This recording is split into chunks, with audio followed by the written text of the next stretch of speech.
What if we didn't know what we think we know?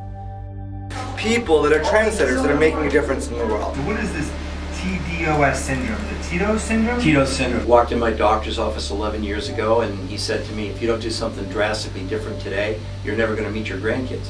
It's toxicity, deficiency, combining, believe it or not.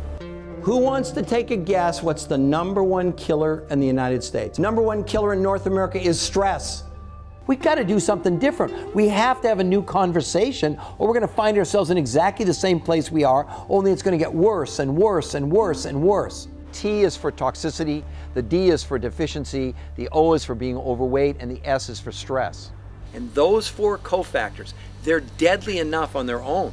But where it became a syndrome for me was when I realized there was an interconnectivity between those 4 factors that was allowing them to magnify their impact. Imagine legions of the sick marching on the hospitals when there won't be enough drugs, there won't be enough beds, and there won't be enough doctors. Our drinking water, on average, has anywhere between 300 and 500 chemicals in it. We're now using 10,000 chemicals in the production of food. Less than 500 have ever been tested for what they do to us as human beings. These chemicals are altering our hormones and reprogramming our bodies to gain weight. I'm now breathing in the fumes from the coal-fired plants in China from 7 to 10 days ago. No human being or food supply anywhere, no matter how remote, is immune to being contaminated. In Eskimo mother's breast milk, when it was tested, it contained such high levels of PCBs and mercury that it would be categorized as hazardous waste by the EPA. That's at the North Pole. Nobody's going to be cleaning up the planet because it is now ubiquitous. It's everywhere, as you mentioned. And there's not enough money to clean up anywhere close to even a percentage of the planet. You think you can eat yourself into wellness? Food will never be enough again, period. Period.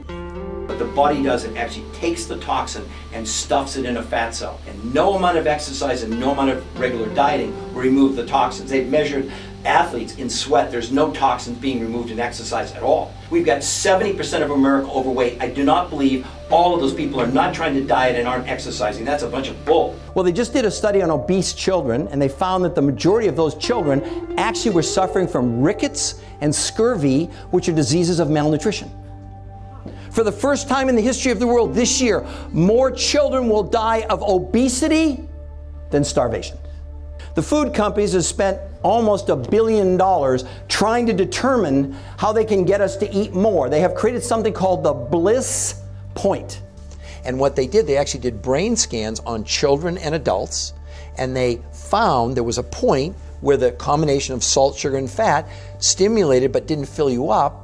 And you know what the model was that they used to determine this in the brain scan? They had a model that they based it on. Cocaine addicts.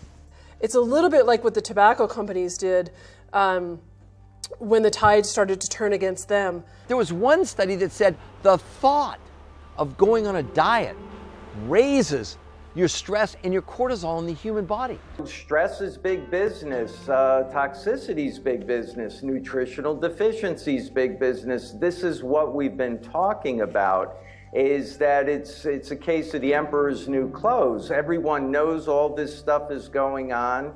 America's getting heavier and heavier. People are feeling more and more fatigued. People are more and more stressed. And the overall satisfaction with life is dwindling, and nobody seems able to pinpoint it, and that's the problem. People are trying to pinpoint it instead of admitting that there's several factors at play and that they're all interconnected. Revolutionary new preventative interventional technologies that involve things like nutritional fasting. Now, before you go sideways, what do you mean fasting? It's been proven in study after study that caloric restriction with intermittent fasting is one of the greatest strategies absolutely to positively live healthier longer. but it's something that's so difficult to do because our foods are so nutritionally bankrupt that when you reduce the calories to the point where the body would naturally begin to detoxify itself, the body basically goes into starvation mode and holds on to the fat. Because you don't have the nutrients, you don't have what I call toxin hunters that literally can go in and pull these toxins apart, make them water soluble so they can pass out to the liver and the kidneys. So what's the solution?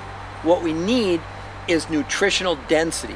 We need to make up for these deficiencies, especially in these very specific nutrients. One is called glutathione and another one's called a polysaccharide. But I want to go a little bit farther, because that fasting, if it's based on dense nutrition and few calories, is going to be the most effective way that we can possibly utilize the whole philosophy of caloric restriction with intermittent fasting. In these new nutritional technologies, because they have massive amounts of nutrients and very few calories, the body's able to get to a point where it makes a choice between muscle and fat. It burns fat, releases those toxins, but again, because you're keeping the nutrition up, the calories really become insignificant. And what I say is make every calorie count. And just because it wasn't invented, just because you didn't know it was available, doesn't mean it wasn't possible. He's my only friend that has at his house, pet zebras and giraffes. He told me the story. He was out in his garden about 12 years ago, and he gets bitten on the top of his foot, right here on his arch, by something called a brown recluse spider. You all familiar with those? They walked in his hospital room and said, if we're going to save you, we need to amputate your foot today. Like, not next week, but today. You know, at that point, he'd been formulating for 25 years. He'd done 2,300 nutritional formulas for over 650 companies. And he invented, at that point, the precursor to what this new nutritional technology has become 12 years later. Not only did he save his foot, he lost about 45 pounds. The only place you can find the minerals that existed 100 or 1,000 or even a million years ago is in a mine where they have been pressed from plant food into peat. They're in mines, that's it. You're not going to go and get it out in eastern Colorado or dig it up in the soil anymore. Is there a way that I could live healthier longer? That I could live into what's called my golden years, but not be so crippled? Big study in USA Today a few weeks ago said, yeah, we're living longer, but we're living sicker. That's not what I want. Today, nearly 2 out of every 100 girls born are showing signs of sexual development at 3 years of age. You and your family will continue to become unhealthy and gain weight unless you embrace these new nutritional technologies. There practically isn't a thing I know of nowadays, or anybody knows of nowadays, that isn't connected to the length of your telomeres at the tip of your chromosomes. We are standing on the edge of the biggest discovery in the history of mankind. We're going to cure aging, or we're going to die trying. Dead serious. That's pretty good, actually, now that I think about it. It is kind of surprising that people don't know about this. I think it's one of the biggest medical breakthroughs of all time. I can't change the world by myself. I need you to help me. Because what do I want to do? I want to create the legions of the well. Now that you know, what will you do? And we want to bring to you, we want to bring to the world, number one, an awareness about the problem. Because there would be no point in even talking to you about any type of a protocol or a solution if you don't understand the magnitude of the problem. What if you didn't know what you think you know? And what if everything you thought you knew was wrong? And if we don't take control of our own health and someone else does, you might not like the outcome.